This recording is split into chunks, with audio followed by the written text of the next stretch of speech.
So a lot of people are trying to have conversations right now about transmaxing, and I'm not going to talk about that in this video because the longer I've been observing the conversation a lot of you guys are having about transmaxing, the more it just sounds like you guys are transphobic, if I'm being frank. I've seen videos about how Lily Tino is transmaxing, about how Caitlyn Jenner is transmaxing, and transmaxing, just to really quickly go over it, in the way that we're discussing it right now, it's this idea of, usually in a group of men encouraging other men to transition medically because it's a lot easier for them to be a woman and they're never going to be able to fulfill this idealistic, role of the Chad who gets all the women and yada, yada, yada, yada, yada, right? Like the fact that a lot of you guys have tried to take this as a time to talk about your least favorite trans person on the internet. Yeah, I don't think we're really having a conversation about anything real.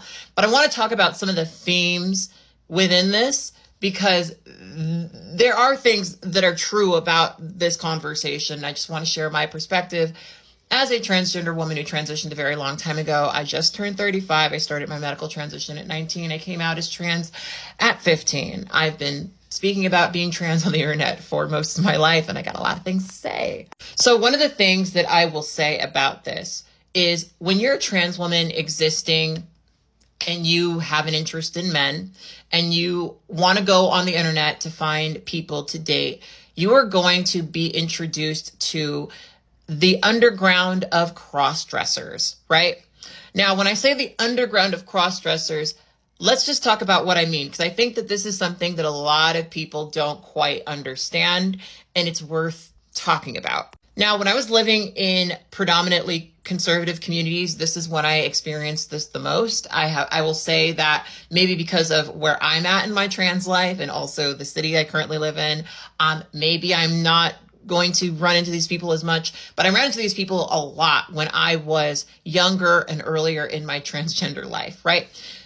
There are men in this world who live their lives in a way where you would look at them and never imagine them as anything other than particularly hyper-masculine heterosexual men. And some of those men in their private lives cross-dress.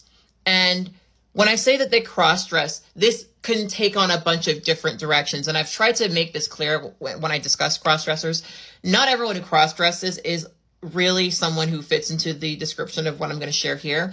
But there's a type of man who cross-dresses and they create this entire persona of basically the kind of woman that they want to have sex with, right? This is where I think autogynephilia as a concept has a little bit of truth to it, but that's mostly just because I've seen it in this context, not so much with trans women, but with cross-dressers, because I've met men who are very much, they identify as men. They feel as if they are men. They are not trans in any way at all, but they create this alternative persona for them that is essentially, in their view, the idealistic woman that they are sexualizing.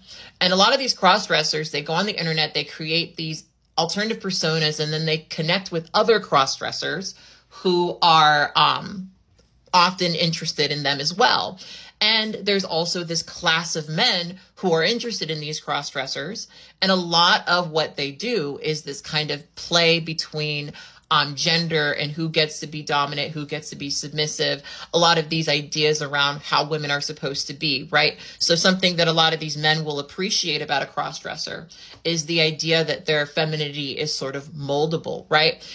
Something that for me was really perceptive of a lot of the cross-dressers that I knew when I was, earlier in my trans life is that a lot of them put themselves together. Mind you, I'm, like I said, 35. A lot of themselves put themselves together like 80s pinup girls. And if you've looked at like 80s pinup, you know what I'm talking about. It is a very particular, specific aesthetic. And that's when I really started to kind of notice that amongst this group of men, they really are trying to become not really women, but like a type of feminine gender expression that is reflective of basically the kind of women who exist in the porn and things that they look at, right? They're literally trying to dress and reference these very particular things, right? And they're often doing it for the satisfaction of other cross-dressers and for some of the men that are involved. And a lot of the men that are involved, some of those men are also cross-dressers, but they will shift between having their like male persona that is having sex and always the dominant, and their female persona that doesn't, typically, the female persona these guys have is very fascinating because a lot of these men, they will only have sex with men when cross-dressed, right? And if they are to get penetrated, they have to be penetrated while wearing women's clothing, because for a lot of these men, they get off on this idea of like a degraded woman, right? And so what they're kind of doing is embodying this degraded woman, who they sexualize, right? And this is something that's so observable. I've seen this so many times. And, one of the reasons I have so much to say about them is because, when I was in the earlier time in my transition, I would have these people approach me a lot. And something that I would personally notice whenever I interacted with these people is oftentimes we would get to a point where I stated a boundary, or I said, I didn't want to do this, or I didn't want to do this, or I said, I want to go out. I want you to take me on a date.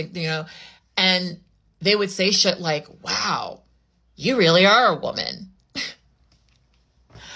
Like that wasn't established, right? Because some of these men, right, they will go for trans women or cross-dressers. And yeah, some of these men sort of look at them as the same, especially if the trans woman is early in their trans life, right? They may not really see a huge difference between like a cross-dresser and, a trans woman, right? And what happens for these men is the further along you get, and trans women who have been through this, you will attest, the further you get along in your transition, the closer you get to essentially being able to function the way a cis woman would, the less they're interested in you. These guys hate the idea of you getting surgery. They hate the idea of you having a body that could be potentially indistinguishable from a cis woman's. They really enjoy the idea of you remaining basically a feminized boy, right?